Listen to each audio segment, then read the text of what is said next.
අපි මුලින්ම බලමු මොකද්ද මාකට් එකක් කියන්නේ කියලා. වෙළඳපළක් කියන්නේ මොකක්ද?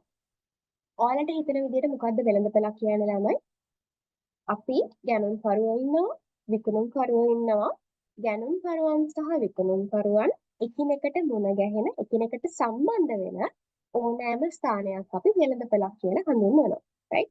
මාකට් එකක් කියලා කියන්නේ ගැනුම්කරුවෝ ඉන්නවා, විකුණුම්කරුවෝ ඉන්නවා. බයර්ස්ලා ඉන්නවා, සෙලර්ස්ලා ඉන්නවා. මේ දෙගොල්ලෝ එකිනෙකට කනෙක්ට් වෙන තැනක් ඕනම තැනක් අපි වෙළඳපළක් එහෙම නැත්නම් මාකට් එකක් කියලා හඳුන්වනවා. right? හරි. මොනවද දැන් මාකට්ස් ඔයගොල්ලන්ගේ ඔළුවට එන්නේ මොනවද? පොලේ ගිහින් තියනවා නම් හිතන්න. ඔයාලා පොලේ ගිහින් තියනවා නම් එළවලු ගන්නවා නම් කවුද ගැනුම්කරුවා? ඔයා ගැනුම්කරුවා. එළවලු විකුණන කෙනා විකුණුම්කරුවා. ඔය දෙන්න එකිනෙකට සම්බන්ධ වෙනවා මේ සති පොලේදී. එතන වෙළඳපළක් බවට පත් වෙනවා. දැන් හිතන්න කීල්ස් එකකට ෆුඩ් සිටි එකකට ගිහිල්ලා බඩු ගත්ත වෙලාවක් හිතන්න. ඔයා ගැනුම්කරුවා. ඔයා ගිහිල්ලා අපි හිතමු තේකොළ පැකට් එකක් ගන්නවා. කවුද විකුණුම්කරුවා වෙන්නේ? කීල්ස් එක නැත්නම් ෆුඩ් සිටි එක. ඔයා ෆුඩ් සිටි එකත් එක්ක යම්කිසි ට්‍රාන්සැක්ෂන් එකක් ඇති කරගන්නවා. ඒ වෙලාවේ එතන වෙළඳපළක් බිහි වෙනවා. right? දැන් ෆිසිකලි විතරද ළමයි වෙළඳපළවල් තියෙන්නේ? මේ කියන්නේ භෞතික වෙළඳපළවල් විතරද තියෙන්නේ? නෑ නේද? දැන් හිතන්න මං හිතන්නේ මෙතන ඉන්න හැම ළමයෙක්ම මෙතන ඉන්න 80 දෙනාම වගේ ඔන්ලයින් ට්‍රාන්සැක්ෂන් කරලා ඇති. ඔයාලා AliExpress එකෙන් මොනවා හරි ගෙන්නගෙන ඇති, Daraz එකෙන් මොනවා හරි ගෙන්නගෙන ඇති, වෙන කොහෙන් හරි ඔන්ලයින් ඕඩර්ස් දාලා ඇති. එතකොට මොකද වෙන්නේ? ඔයාලා ෆිසිකලි ගිහිල්ලා විකුණුම්කරුවත් එක්ක සම්බන්ධ වෙන්නේ නැහැ තමයි. හැබැයි යම්කිසි මාධ්‍යයක් හරහා, විද්‍යුත් මාධ්‍යයක් හරහා, ඒක වෙබ්සයිට් එකක් වෙන්න පුළුවන්, ඇප් එකක් වෙන්න පුළුවන්, මොකක් හරි හරහා ඔයගොල්ලෝ දෙන්න එක එකඟතාවයකට ඇවිල්ලා භාණ්ඩයක් හුවමාරු කරගත්ත මුදලට. නේද? ඒ වගේ තැනකටත් අපි වෙළඳපළක් කියලා කියනවා. එහෙනම් ඔයාලා මුලින්ම මතක තියාගන්න වෙළඳපළක් කියලා කියන්නේ ගැනුම්කරුවෙකු සහ විකුණුම්කරුවෙකු එකිනෙකට සම්බන්ධ වෙන ඕනෑම ස්ථානයක්. ඒක භෞතික වෙන්නත් පුළුවන්. උදාහරණයක් විදිහට සුපර් මාකට් එකක් වගේ. එහෙම නැත්නම් විද්‍යුත් වෙන්නත් පුළුවන්. අර අපි කතා කරා වගේ AliExpress, Daraz මේ ඕනම එකක් වෙන්න පුළුවන්.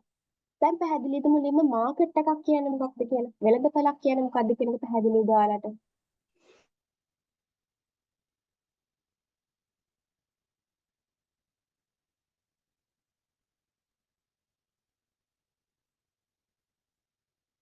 හරි. මම කැමතියි රෙස්පොන්ස් ගොඩක් හම්බ වෙනවා නම්.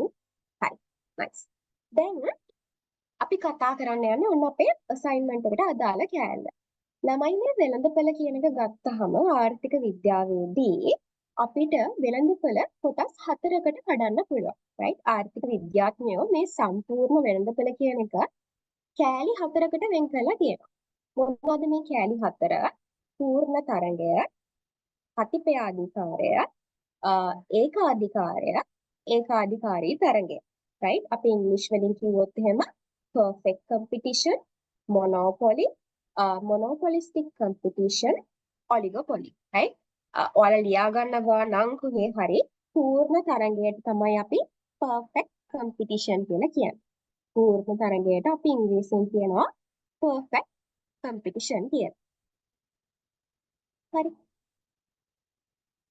ඊට පස්සේ ඒකාධිකාරයට අපි ඉංග්‍රීසි වලින් කියනවා මොනෝපොලි කියලා. ඒකාධිකාරයට අපි ඉංග්‍රීසි වලින් කියනවා මොනෝපොලි කියලා. ඊට පස්සේ ඒකාධිකාරී තරඟයට අපි කියනවා මොනෝපොලිස්ටික් කම්පිටිෂන් කියලා. මොනෝපොලිස්ටික් කම්පිටිෂන්. ප්‍රතිපයාධිකාරය කියලා වචනයක් තියෙනවා. ඒකට අපි කියනවා ඔලිගොපොලි කියලා. හරි. ඔලිගොපොලි. හරි. දැන් අපි හතරක් කතා කරා. පූර්ණ තරඟය, ඒකාධිකාරය, ඒකාධිකාරී තරඟය, ප්‍රතිපයාධිකාරය. දැන් මේක ඉංග්‍රීසියෙන් තියා සමහරවිට සිංහලෙන්වත් අපිට තේරුම් ගන්න බෑනේ නේද? හරි. අපි මුලින්ම බලමු කොහොමද මේ වෙළඳපොළවල් ආර්ථික විද්‍යාඥයෝ වෙන් කරලා අඳුරගත්තේ කියලා. මෙතන ඔයාලගෙන් දෙකක් ගැන විතරයි අහලා තියෙන්නේ. හැබැයි ඔයාලා මේ පාඩම කලින් ඉගෙනගෙන නැති හින්දා මම චුට්ටක් කියලා දෙන්නම්. හරි. පළවෙනි එක. පූර්ණ තරඟය. පූර්ණ තරඟය කියුවා මොකද? සම්පූර්ණයෙන්ම තරගයක් තමයි තියෙන්නේ වගේ එකක් නේද ඔළුවට එන්නේ. ඒ වගේම තමයි ළමයි ඇත්තම ඩෙෆිනිෂන් එක ගත්තා. මේ පූර්ණ තරගය කියන එකේ ගත්තහම තරගකරුවෝ දහස් ගාණක්. සියස් ගාණක් ඉන්නවා. හරි? වෙළඳපොලේ සැපයුම් කරුවෝ සියස් ගාණක් ඉන්නවා. මේ හැම කෙනෙක්ම නිෂ්පාදනය කරන ප්‍රොඩක්ට් එක ඒගොල්ලන්ගේ අවසාන නිෂ්පාදිතය එකිනෙකට 100ට 100ක් සමානයි. උදාහරණ මොනවද? හිතන්න ඕගොල්ලෝ හාල් ගන්න යනවා කියලා. රයිට්? සම්බ හාල් ගන්න යනවා. දැන් අපි හිතමු කොහේ හරි පොලකට යනවා කියලා. රයිට්? මේ A කියන වෙලෙන්ද විකුණන සම්බහාල් එකයි B කියන වෙලෙන්ද විකුණන සම්බහාල් එකයි දෙක ගත්තොත් මිටි දෙකක් අතට ගත්තොත් වෙනසක් හිතන්න පුළුවන්ද ඔයගොල්ලන්ට? බෑනේ. සම්බහාල් එක කොයි වෙලෙන්දකින් ගත්තත් එකම තමයි. ඒ වගේ තමයි සම්බහාල් විකුණන වෙලෙන්දෝ ලංකාව වටේ 100,000 ගාණක් ඉන්නවා. නේද? අන්න ඒ වගේ වෙළඳ පොළවල් වලට අපි කියනවා පූර්ණ තරගය. මොනවද තියෙන ලක්ෂණ? වෙලෙන්දෝ ගොඩාක් ඉන්නවා සහ ඒ විකුණන භාණ්ඩය 100ට 100ක් අනිත් වෙලෙන්දාට සමානයි. පරිප්පු ඊට පස්සේ ඔය හාල් ඔය වගේ දේවල් හිතන්න සීනි එක්කෙනාගෙන් එක්කෙනාට වෙනස් වෙන්නේ නේද? හැම එකක්ම එකිනෙකාට සමානයි. ඒ වගේ ඒවට අපි කියනවා පූර්ණ තරගය නැත්නම් perfect competition. කොහොමද අපි ඒක ඩිෆයින් කරන්නේ? වෙලෙන්දු ගොඩාක් ඉන්නවා හැම කෙනෙක්ම විකුණන භාණ්ඩ එකිනෙකාට සමානයි. හරි. ඔන්න perfect competition. මොනවද උදාහරණ? සහල් ඊට පස්සේ පරිප්පු, සීනි, ලුණු ඔය වගේ ඒවා ඔයගොල්ලන්ට ලියන්න පුළුවන්. ඊට පස්සේ ඒකාධිකාරය. දමිත් ස්ක්‍රීන් එක ගියා. ප්‍රශ්නයක් නැහැ. මම මේ ලෙසන් එක අන්න කරන්නේ. මම මේ අර ඔකට අදාළ මම ස්ක්‍රීන් මේ එකක් මම ෂෙයා කරන්න හැදුවේ ඒකයි. හරි. thank you. ඒකාධිකාරය. ඒකාධිකාරය කියද්දිම අපිට සිංහල නමින් තේරෙනව නේද ළමයි දෙයක්. ඒකාධිකාරය කියන්නේ මොකද්ද? කවුරු හරි එක්කෙනෙක් ඩොමිනන්ට් කරනවා කියන එක නේ. කවුරු හරි එක්කෙනෙක් අනිත් අයට සාපේක්ෂව වැඩිපුර ඒ කියන්නේ මේ ඒකාධිපති පාලනයක් තියෙනවා කියන එකනේ ඒකාධිකාරය කියන එකේ අපිට සිංහල අදහස ඔලුවට එන්නේ. ඒකම තමයි ළමයි ඇත්තටම මෙතනත් වෙන්නේ. ඒ කියන්නේ පූර්ණ තරඟයේදී හිටියනේ දහස් ගාණක් හරියට හරි just one authority. පූර්ණ තරගයේදී දහස් ගාණක් කම්පිටිටර්ස්ලා හිටියානේ. දහස් ගාණක් වෙලෙන්දෝ හිටියා. හැබැයි ඒකාධිකාරයේදී එක්කෙනයි ඉන්නේ. හරි? ඒකෙදි වෙන කවුරුත් නැහැ. එක්කෙනක් තමයි ඉන්නේ. දැන් හිතන්න ශ්‍රී ලංකාවේ ගත්තොත් එහෙම දුම්රිය සේවය. right? දුම්රිය සේවය. ඉන්නවද දහස් ගාණක් වෙලෙන්දෝ ඉන්නවද? නෑ. රජයෙන් විතරයි දුම්රිය සේවය කරන්නේ. ඒකේ ආයි වෙන කවුරුත් නැහැ. ඉන්නේ එයා විතරයි. right? එතකොට මොකද වෙන්නේ?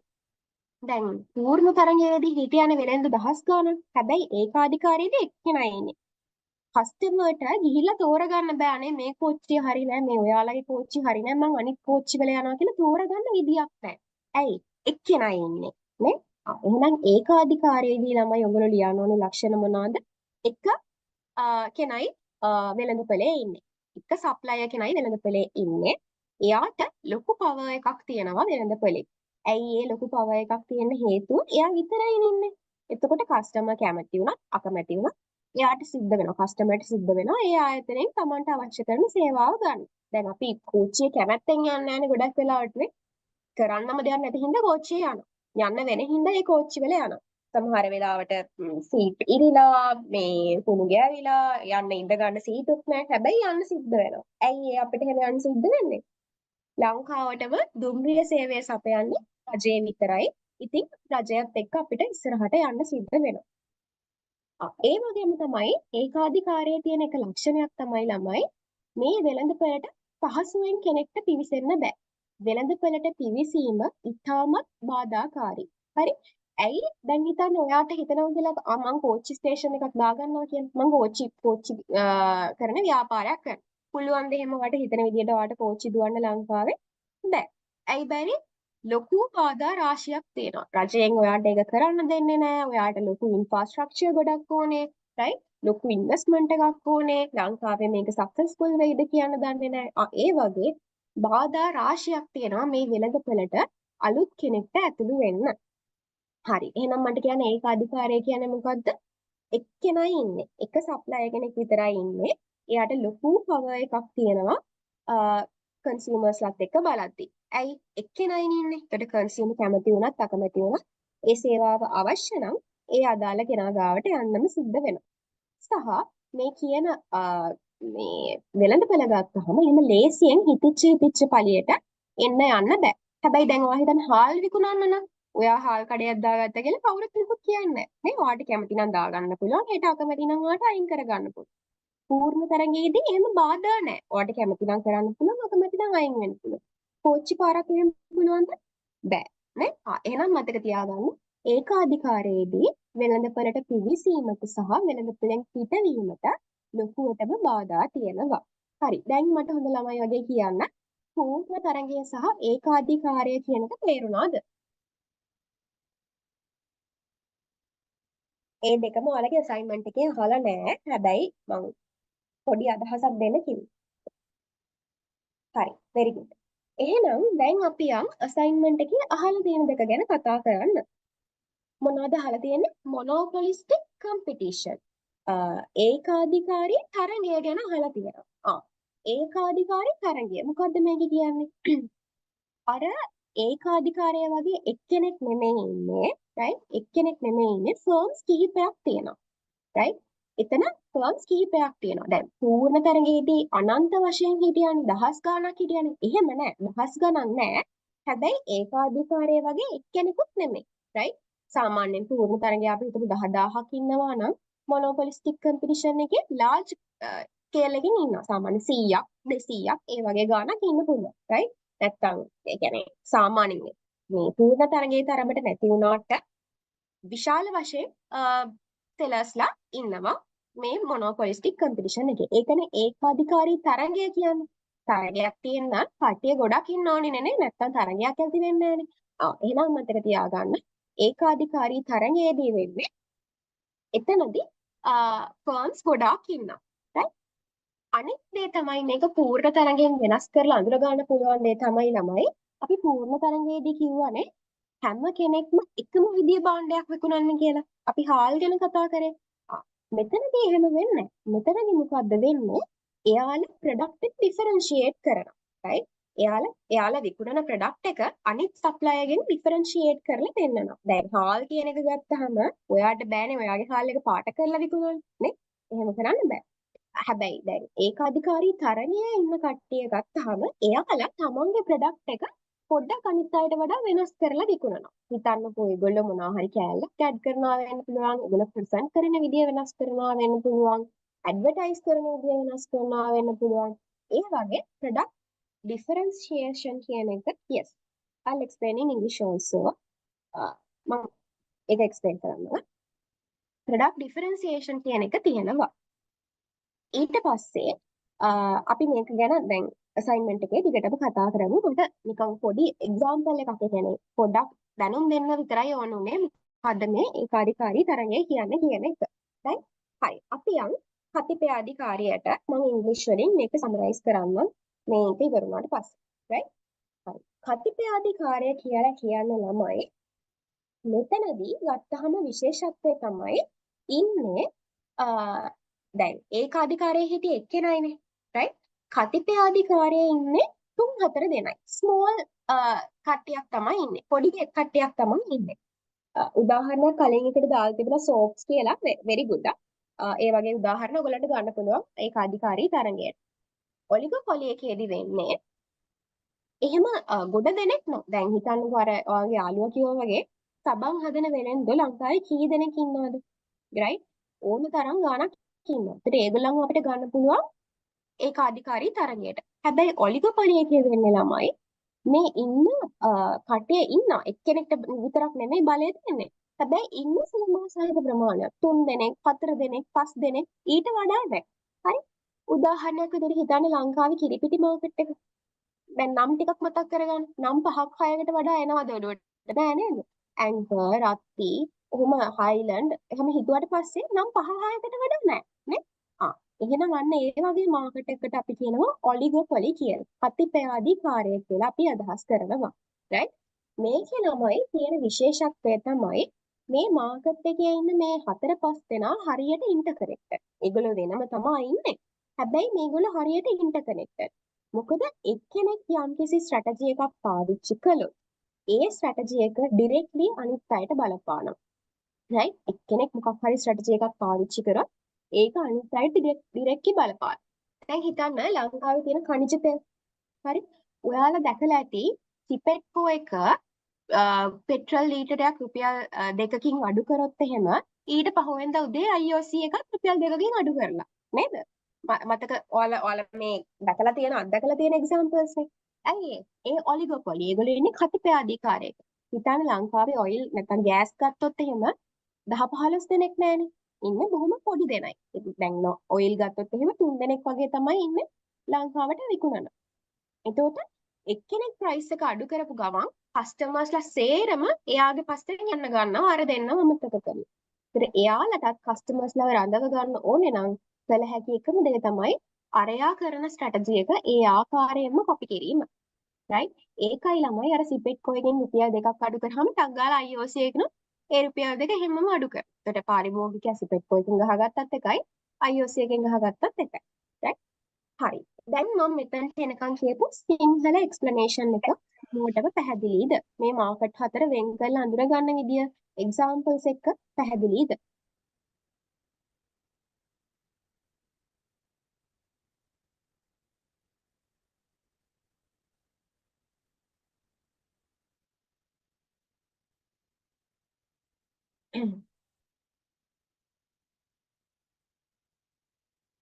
okay.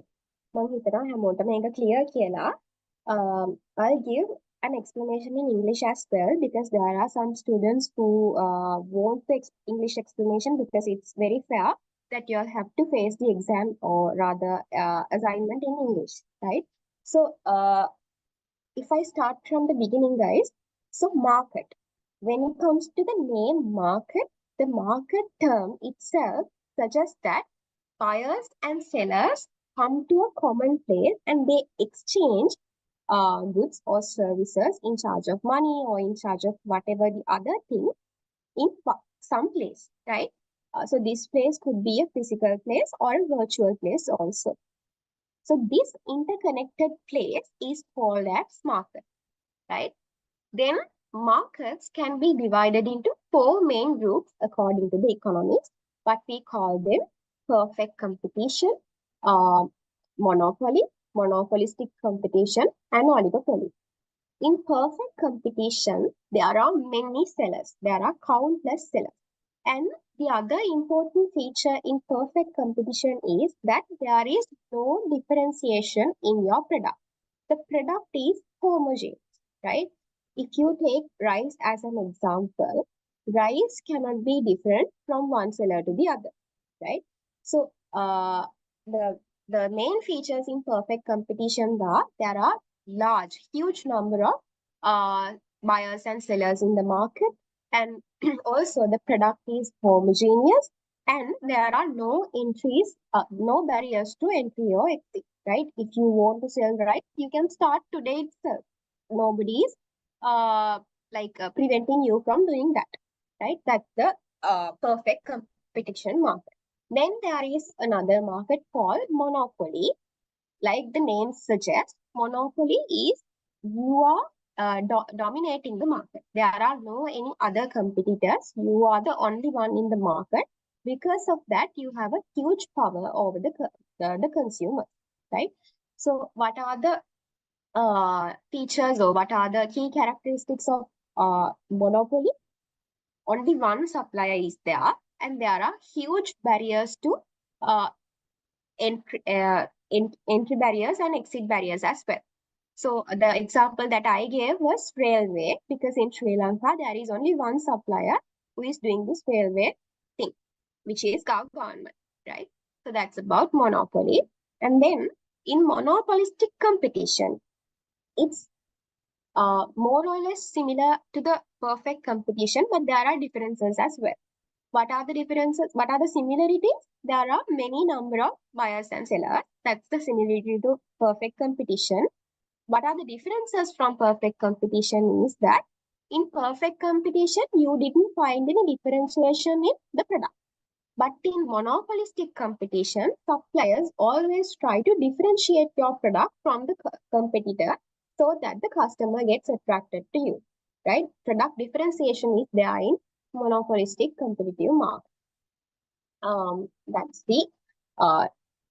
That's the other point. And then we move to oligopoly. In oligopoly, unlike in monopoly, there are few competitors. In monopoly, you had only one competitor, rather, you had only one supplier to the whole market.